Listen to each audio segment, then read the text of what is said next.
ఇది దేవుని ఎరిగి, దేవుని వాక్యాన్ని ఎరిగి, దేవుని తెలుసుకొని, దేవుని యొక్క దైవజనుడిగా మారినా కూడా నేను 1 సంవత్సరం దేవుణ్ణి వీడి వాక్యాన్ని వదిలి పక్కకి వెళ్ళిపోయానమ్మా. నా దేవుడు నన్ను ఎప్పుడు కూడా వదలుకోకుండా కాస్తూనే వచ్చాడు ఇప్పటి వరకు కూడా నేను సజీవ లెక్కలో ఉన్నానంటే ఆయన కృపే. హల్లెలూయా. వాక్యమే దేవుడే అన్నాడు. 1 సమూయేలు గ్రంథం 3వ అధ్యాయం 1వ వచనం. బాలుడైన సమూయేలు ఏలి ఎదుట యెహోవాకు పరిచయం చేయుచుండును. ఆ దినములో యెహోవా వాక్కు ప్రత్యక్షమగుట అరుదు. యెహోవా వాక్కుగా యేసయ్య కనపడతా ఉంటాడండి. వాక్గా యేసయ్య కనపడతాడు. అంటే మనం యోహాను సువార్తలో చూసుకున్నట్లయితే మొదటి వాక్యమే, అసలు మొదటి వాక్యమే. అది యందు వాక్యం ఉండెను, వాక్యము దేవుని యొద్ద ఉండెను, వాక్యము దేవుడై ఉండెను. ఏమండి? వాక్యమే దేవుడై ఉన్నాడు. ఇక్కడ సమూయేలుతో మాట్లాడిన ఆయన ఎవరు? యెహోవా. దేవుని వాక్యం అంటే మరి ఎవరు? యేసయ్య. ఇక్కడ కిందకు వస్తే ఆయన ఆది యందు దేవుని యొద్ద ఉండెను, సమస్తము ఆయన మూలముగా కలిగెను, కలిగినది ఏదియు ఆయన లేకుండా కలగలేదు. యేసయ్య లేకుండా ఏ ఒక్కటి జరగలేదు. మనం ఏమనుకుంటామంటే పాత నిబంధన గ్రంథంలో ఉన్న దేవుడు వేరు అంటే బయట అనుకునే జనాలు మనిషి మాటలు అనమాట. అది చిన్న క్లారిఫికేషన్ ఏంటంటే మనం దేవుని భయాన్ని బట్టి వాక్యం వింటున్నాను, మనకి ఇలాంటి డౌట్స్ ఉంటాయి. ఏమో కాదా? ఉంటాయా? ఉండవా? అంటే పెద్దవారికి ఉన్నా లేకపోయినా ఇప్పుడు చిన్నపిల్లలు కొంతమంది ఉన్నా అయ్యో యేసయ్య అంటున్నారు, యెహోవా అంటున్నారు, ఏంటి దీనికి వేరియేషన్, దీనికి క్లారిఫికేషన్ ఏంటయ్యా అంటే ఇక్కడ ఏదో చెప్తున్నాడు. యెహోవా వాక్కు యేసయ్య ఒకటే. ఇదిగోండి ఇక్కడ మనం యోహాను సువార్తలో చూసుకున్నట్లయితే ఆది యందు వాక్యము దేవుని యొద్ద ఉండెను, వాక్యమే దేవుడై ఉండెను. ఆయన ఆది యందు దేవుని యొద్ద ఉండెను. ఎవరైనా ఆయన ఆది యందు దేవుని యొద్ద ఉన్నాడు. ఎవరైనా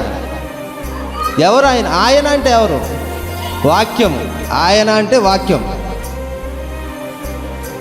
ఆయన ఆది యందు దేవుని యొద్ద ఉండెను, సమస్తము ఆయన మూలముగా కలిగను. ఇక్కడ ఇంకా చిన్న క్లారిఫికేషన్ ఇచ్చేస్తున్నాడు. ఏంటంటే సమస్తము ఆయన మూలముగా కలిగాను. ఎవరి మూలంగా? యేసయ్య వలన. ఇప్పుడు అద్వితీయము. ఈ ముగ్గురు కూడా అద్వితీయం అన్నమాట. అద్వితీయం అంటే ద్వితీయం కానిది, అంటే 2 కంటే ఎక్కువగా ఉన్నవారు.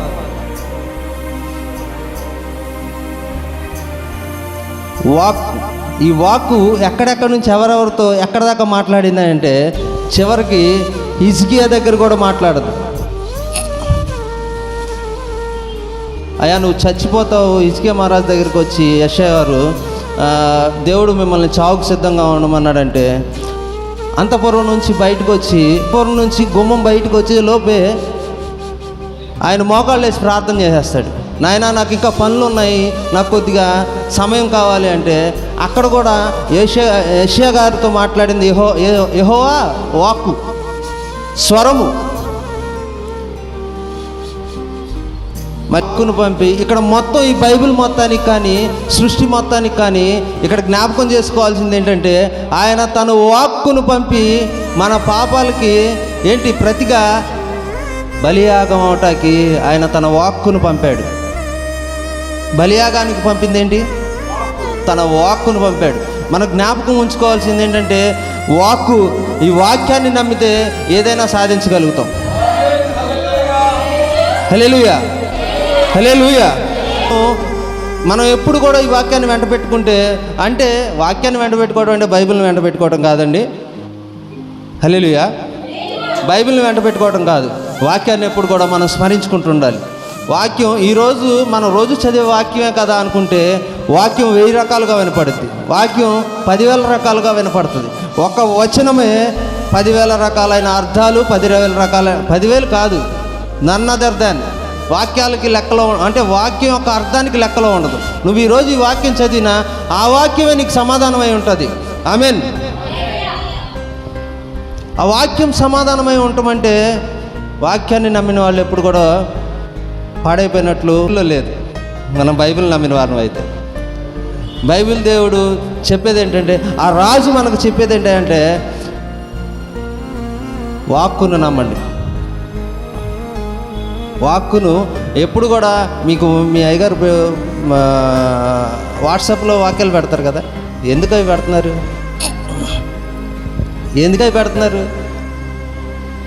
వాక్యం మీరు చదివిన దాన్ని బట్టి మీ యొక్క స్థితిని వాక్యం తెలియజేస్తుంది. ఎప్పుడు కూడా వాక్యాన్ని తెలియజేసుకుంటూ ఉంటుంది. ఆ వాక్యం ద్వారా మనం ఈరోజు ఎటువంటి స్థితిలో ఉన్నాం అనేది మనకు జ్ఞప్తికి వస్తుంది. వాక్యం నాకు అంత బలం ఉందండి. హల్లెలూయా. వాక్యానికి ఎంత బలం ఉంటుందంటే మన స్థితిని మార్చగలిగేది వాక్యం, మన గతిని మార్చగలిగేది వాక్యం. వాక్కు వినిపించినప్పుడు దానికి సరెండర్ అవ్వాలి తప్పనిచ్చి తిరస్కరించకూడదు.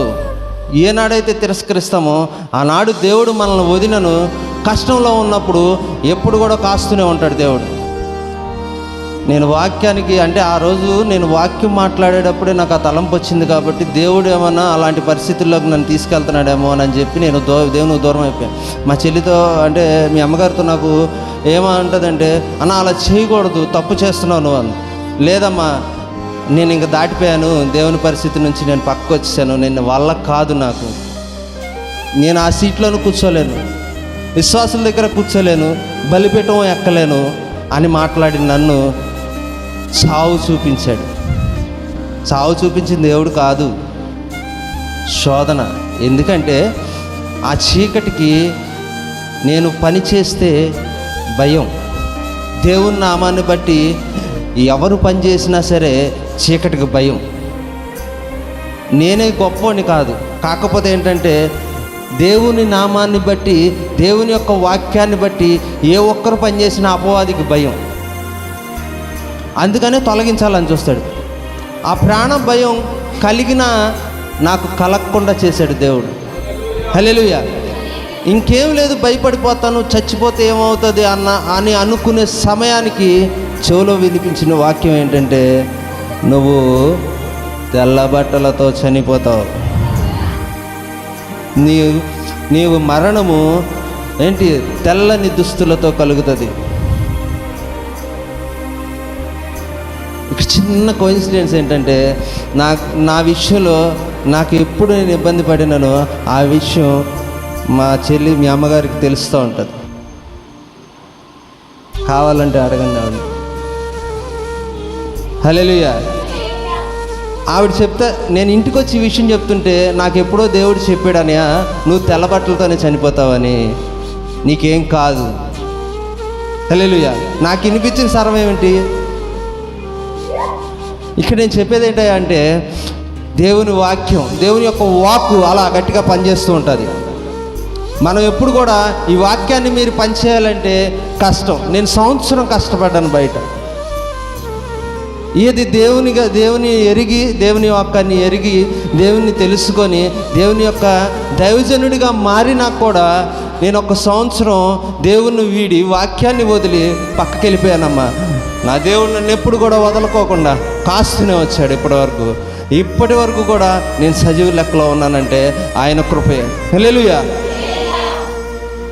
అందుకని ఏమంటానంటే, ఎప్పుడు కూడా ఈ వాక్యాన్ని విడవకోకుండా, వాక్యమే దేవుడై ఉన్నాడు కాబట్టి మనకి ఎక్కడికన్నా వెళ్ళి తాయెత్తు కట్టించారు. ఎక్కడికన్నా వెళ్తే ఏంటి అంతరాలు కాదు, దిగదొడుపు తీస్తారు.